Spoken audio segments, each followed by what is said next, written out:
what is going on with my boys and in some cases, my girls? Welcome back to Even More News. My name is Katy Stoll and Jonathan is also here.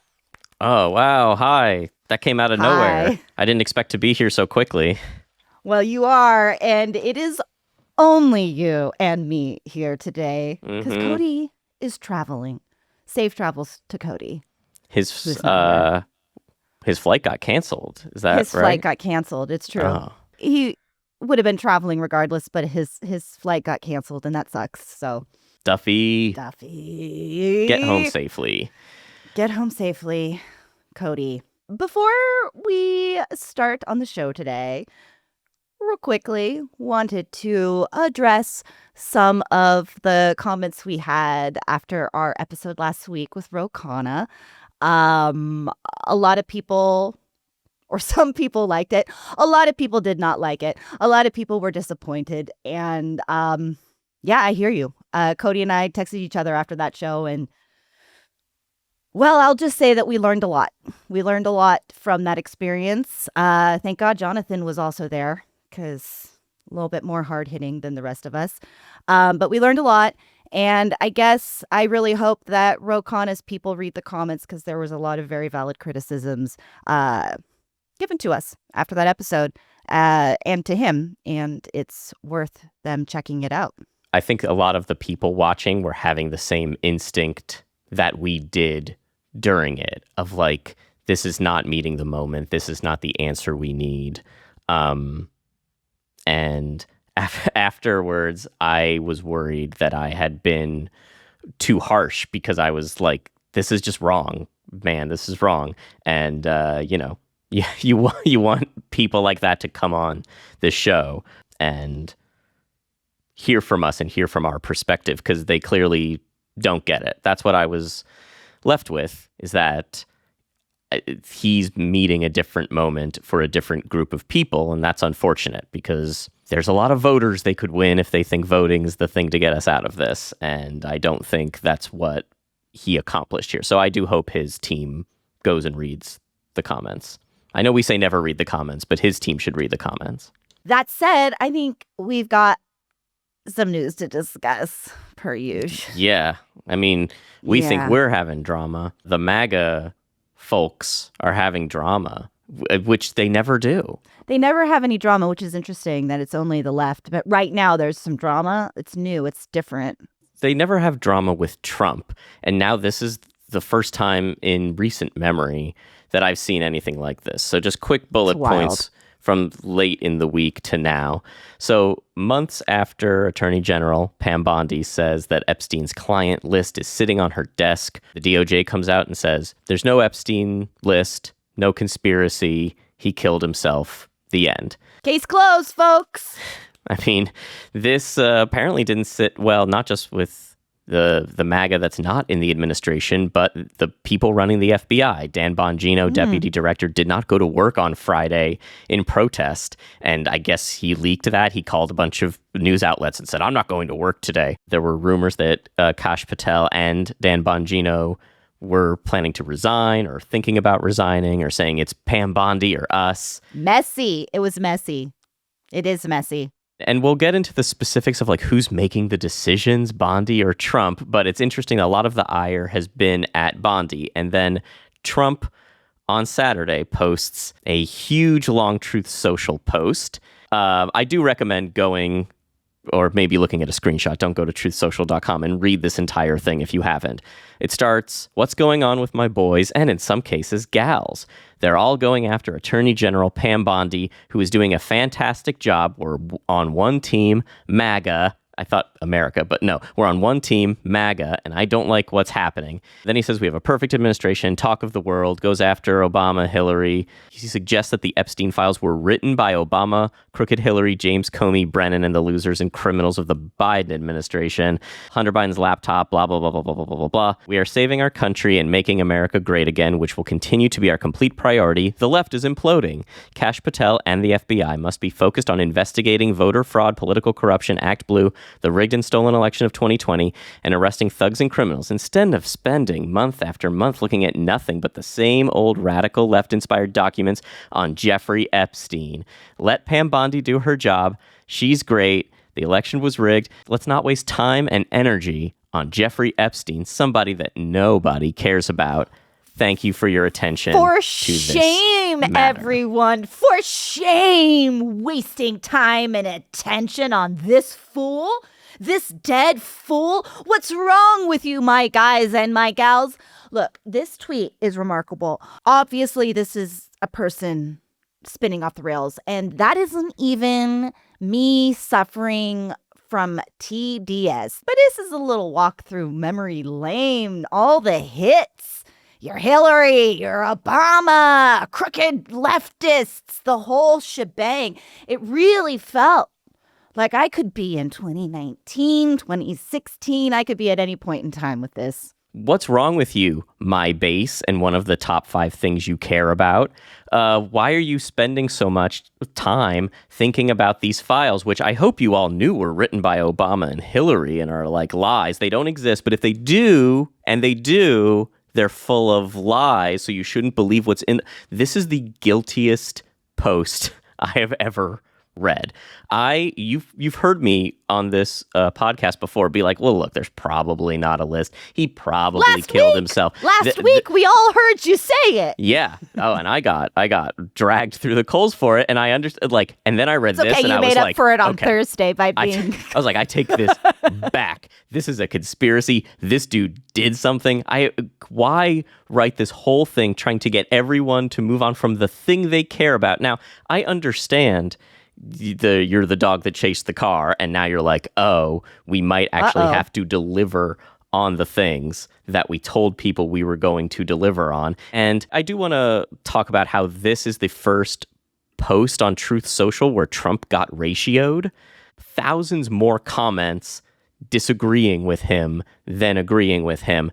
But there's a bit of a disconnect. Not all MAGA is on the same side. Some MAGA is like, this is Bondi, this is Pam Bondi, and you have to fire her because you're getting bad advice from her, and then bring someone else into the DOJ, and they'll release the files, which seems a bit naive. It is interesting that that's the scapegoat answer for a lot of them is like, attack the woman. Yeah, it can't be Trump. It can't possibly be Donald fucking Trump. Right, and now this woman who they've praised for months for doing all of the bidding is now like, get Blondie out of there. It's all of a sudden sexist. She's all of a sudden like... It's wild. There's a lot of coping going on. The Scott Adams, the Dilbert guy, was like, look, if we release stuff and it makes the Republicans or Trump look bad, then we're not going to get any of this stuff done that we want to get done with deportations and the getting rid of the deep state and stuff. So you might have to just accept that your president is a pedophile rapist, maybe, in order to get done the things. All of a sudden, it's like, well, listen, who among us hasn't flown dozens of times on the private jet of the island pedophile guy?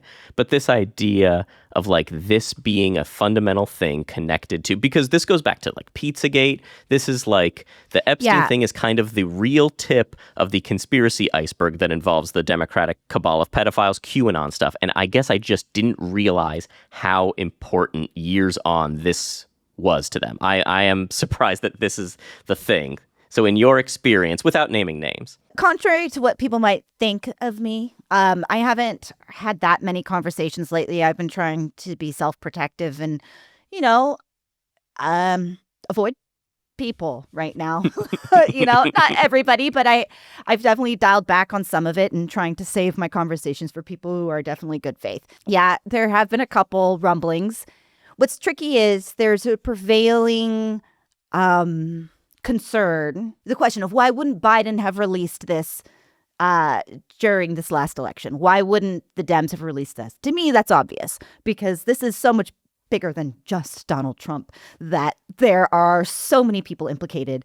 And then, the argument becomes, well, why can't you just release the information about Donald Trump? I'm like, do you think that it would stop there? And they didn't do it because they were very, very conscious about being accused of weaponizing the government and wanted to go out of their way to not do that. And thank God they did that, because it stopped all the accusations that they weaponized the government. That's the other response I give to this. But just before we move on, this confounding, befuddling, shocking, disappointing situation right now, because you see a variety of responses. There are a significant amount of people from MAGA who are furious. Even the people that I've talked to are having a harder time saying that stuff that I just outlined. They are saying this is getting more and more sus. It's harder to defend. But yeah, the pedophile thing is a big deal for MAGA. It really is. You're right that this hasn't died down. It still is so infuriating for literally all of us. If you want to see it, the information is there for you to see. Outside of Epstein, this is a man who has abused women his entire life. He has not just been a playboy. It's just this pretense of we care about the children. We care about the children. I also care about children. I care very much about pedophiles, but they'll go around accusing every fucking Democrat they see as being a pedophile. Chrissy Teigen is a pedophile. Oh, still? She's on the adrenochrome. See, like, I forgot about this stuff, kind of. Like, so much real things are going on here right now that I forgot. Especially when Q stopped. I assume Q stopped doing drops at some point. And so I thought it was like, okay, we can forget about that and move on. But I think for a significant portion of MAGA, it's still like everything else is a smokescreen for Trump digging through the deep state, trying to get the evidence. And one of these days, we're going to get Hillary and Obama in chains because of the pedophile ring. I think there was that poll a few years ago that was like 50% of people who consider themselves MAGA agree with the premise that there's a global democratic cabal of pedophiles drinking the blood of children. Just democratic, though. Yeah, of course. They're like when you need a way and you've been painting the other side as like evil, like that really kind of skyrocketed this in the late 2010s. The Democrats don't just disagree with us on policy, and we're not just going to stall them every step of the way, but the people running that party are evil, and they're evil in this specific way, right? Sexual abuse of children. I think it's hard to use that to your advantage, as Trump did, sometimes saying things a little covertly. He would post where we go one, we go all, or something like that. He would kind of give nods to it without specifically saying they're all pedophiles, and I'm going to unroot and show that Obama was abusing children this whole time. But he would say the Democrats are evil, and he would give nods to this movement. And now, of course, he's in a bind because either he knows there's something about him in there, or he doesn't know and he's just afraid. Got to be something really bad, because we already know he is a serial abuser and nobody cares. I believe MAGA will probably forget this in a few days and move on. But there's no, this is really lingering now. Now we're a week strong. Yeah, I mean, this is like an erosion of trust in the most critical core of the base. We all wish it was because of the crimes against humanity that they're committing, right? Left and right, Yeah. but they think those things are good. Fine, whatever. We're not going to win on those terms.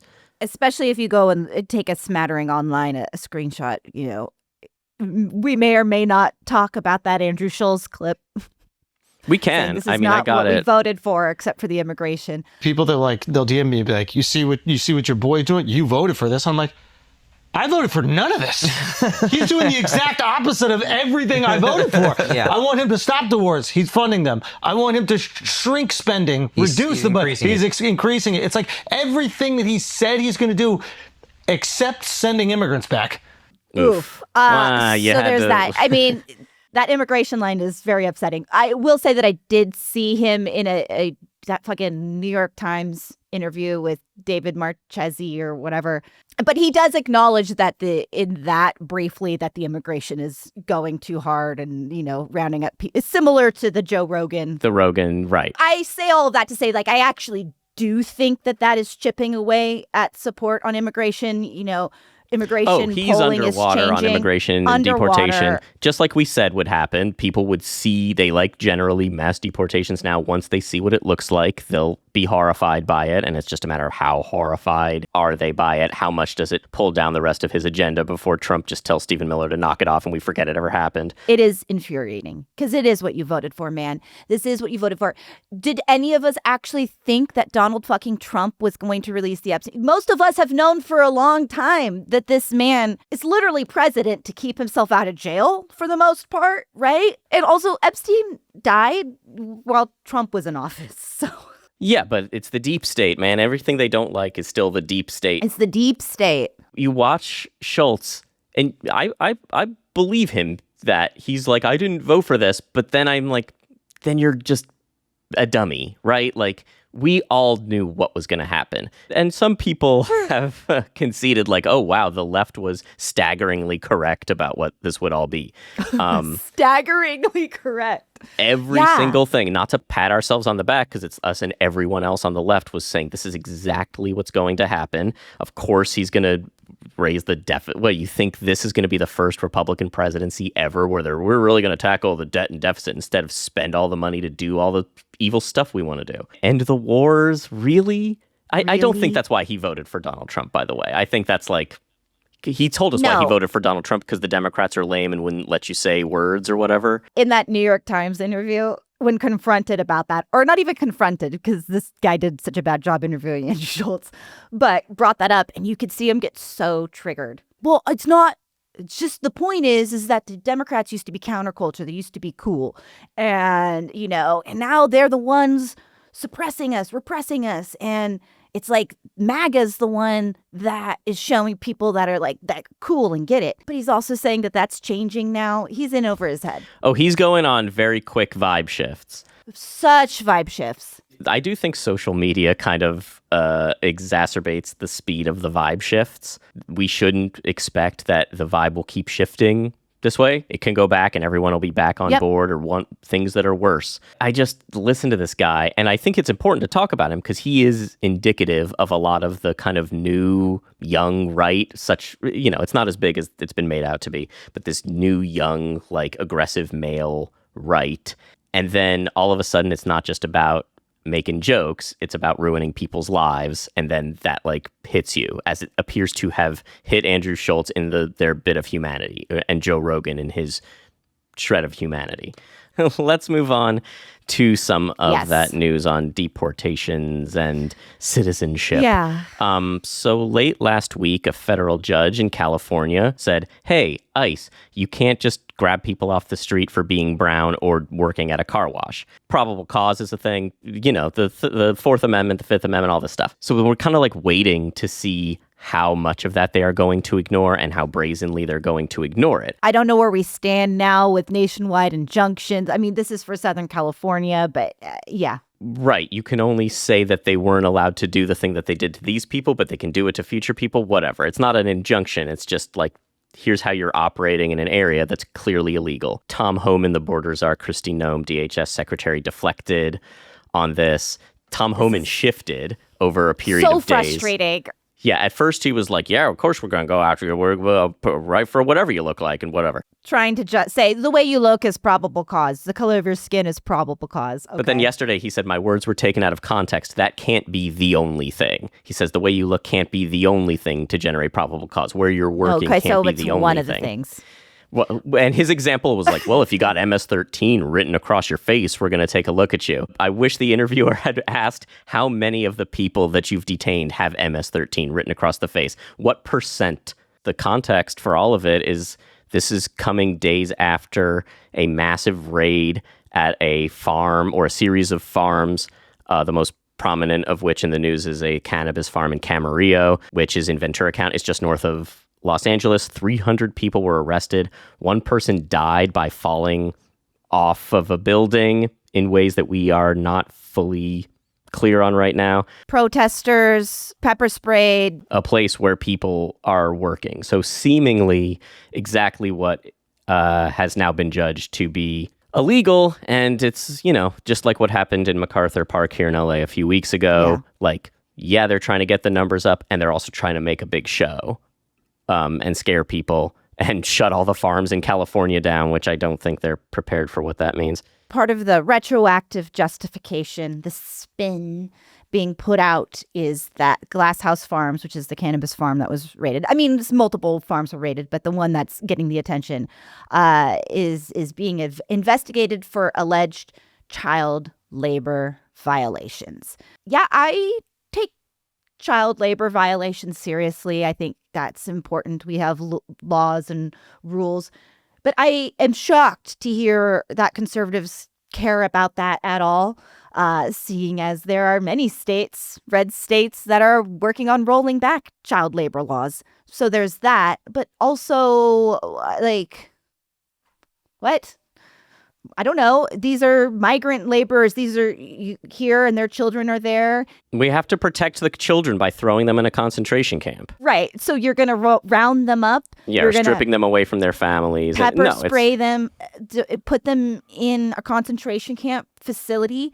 I don't believe you. I do not believe you that is your justification. And also, that's not how we handle child labor violations. That is not the way that you protect a child. Like, if we're going to do it, maybe go after the people running the business that is exploiting the child labor and do it in every state. Like, if that's what your push is going to be, because it doesn't seem like you give a shit. It's just a bad faith argument of like, well, here's why it's good. The conditions that they have put people in, it's like, what do you expect? There are people who have been kidnapped while they are working at one of their food carts on the street, and then the next day their US-born 14 or 15-year-old son is out there working the cart because the parent has been taken away and they need to make money. Their policies, and Democrat policies over the years, sure, have like facilitated what's going on. And now in other states, in Tennessee and in Arkansas and wherever else, they say, oh, well, kids need to be able to work hard at McDonald's or whatever and then they just expand the child labor laws so that 14-year-olds can get shredded at factories overnight.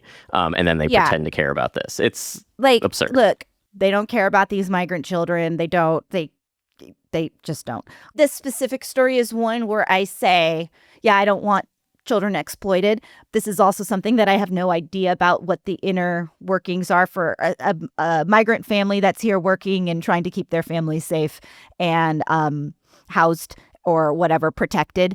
I'm not in a position to cast any sort of moral judgment about that. I am in a position to cast moral judgment about a conservative state that doesn't give a fuck if a 13-year-old gets injured working in a factory. It seems like your moral clarity is gone once you're just like, we need to rip people away from their families and take whole families of people who are just working and living their lives. It doesn't seem like you have much of a leg to stand on. Can we talk some of this denaturalization stuff before we wrap up? It's no secret that Trump wants to take away people's citizenship, people who are naturalized citizens and people who are U.S.-born citizens. A few weeks ago, he, suggested maybe we'll have to look at Zoran Mamdani, take away his citizenship. Maybe he lied on the form or whatever. And then over the weekend, he posted about Rosie O'Donnell. He's still in this like decades-old beef that no one really cares about. He's always hated Rosie. Yeah, they don't like each other. Rosie O'Donnell moved to Ireland basically to get away from him. She is not giving up her U.S. citizenship. She's going to become a dual citizen, which is a thing that exists.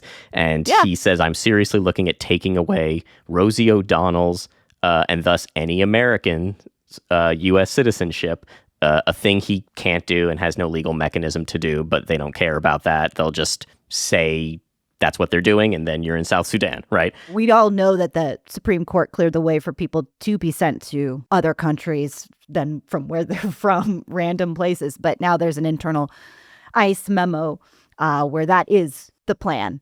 Just deport people wherever. And he has, I think this was in reporting in Rolling Stone, he doesn't much care about the legal anything. He just goes to his advisors. He says, I want to do this, make it happen. Because then once he can do that, anyone who criticizes him, you're not a citizen anymore because of national security, you live in, and then throw a dart at the map on the wall, right? He wants unchecked authoritarian power. It's very clear. He's very open about it. A bunch of the media is either kind of softening it or saying, oh, it's just a joke, or saying, yes, that's what he wants and it's good. I think those are the kind of the two places we're at now. Newsmax, he wants that, and it's good. It's good for Republican presidents, and this one specifically, to have unchecked power. And then, you go to just WashingtonPost.com, and it's not like there's not news there, because there's tons of news. Trump is giving more weapons to Ukraine and ramping up pressure on Putin. And there's stories about Camp Mystic waited over an hour to evacuate after receiving life-threatening flood alert. So I'm not saying that the media is not covering news, but I think there is a fundamental lack of driving scandals that would be scandals in any other administration. They would still report on this stuff, but Biden's cognitive ability would be the top headline. The U.S. president threatening to take away anyone's U.S. citizenship because he feels like it needs to run at the top for days. It does. Because right now, people don't even know maybe they've heard it seen in the headline out of the corner of their eye, but they haven't seen a follow-up. They think, oh, that's a sensational headline. That's misleading. There's no way he actually could. But if people say that long enough, well, oops, it's too late. Now he's doing it. It's gradual, right? You do it one step at a time, so it's normalized, but this has happened very, very quickly. This stuff in his first term, I feel like, would have gotten different treatment than it's happening now. It's going incredibly fast. We're moving on so fast. Partially by necessity, partially by design, because he's all chaos and a cyclone. And what are you going to do? Not report on them? Because it's also a scandal what happened at Camp Mystic. And it's also, what happened with FEMA. They let go of all the people. They let the contracts expire. And then the next day, FEMA stopped answering phone calls. And Kristi Noem says it's fake news. It's not fake news. And look, I'm not going to pretend like FEMA has always across the board crushed it, but it's measurably worse and getting worser by the minute. And she's out there lying. They were able to answer a fraction of the calls on day 2. A fraction. Yeah, by day 3, it was like 19% of phone calls. That's unbelievable. Who might be calling as their last phone call as they're afloat. Like we don't know the condition. People who are in desperate need, who know that there's at least a federal apparatus to help when all else fails. The fundamental use of our government to keep us safe, right? National security. But also, it's kind of up to your governor if they maybe have the resources to keep you from dying. I keep thinking about this, like there used to be scandals, and now there aren't scandals. And the biggest one we've had on Trump is Epstein, because that's what his supporters care about. And it's just very frustrating that they refuse to look in his direction when children die in a flood. They refuse to look in his direction at the intense cruelty of what's going on in Florida and at private prisons across the country.